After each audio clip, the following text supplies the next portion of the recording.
Hello everyone, welcome back to the channel.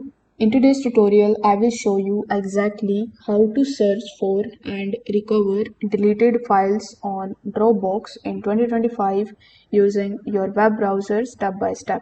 So make sure that you stick around until the end so that you don't miss how long deleted files stay recoverable and in order to know a bunch of other details about it.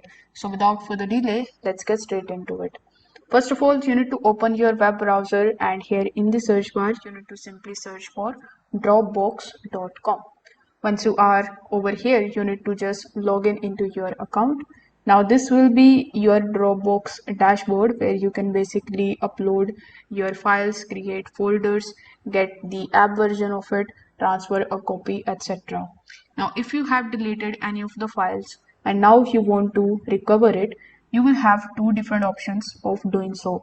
First of all, you need to use this search bar here in the top and you need to simply search for the name of the file that you want to look for. After typing the name of the file, if you are able to see this over here and right next to it, if you see the show deleted files, you need to simply click on that and this will expand your search to include the items that you have deleted. You can also manually open the folder where the file was and then you can click on the three dots right next to that and here you can choose the show deleted files as well. In the right hand section as well, you will see the deleted files option. So here if you click on it, as you can see this particular file I deleted. So here you need to just click on it in order to restore it and you can either delete it permanently or restore it. But since we want to restore, first of all click on the restore option, then click on the restore option again and it is going to take some time in restoring your file.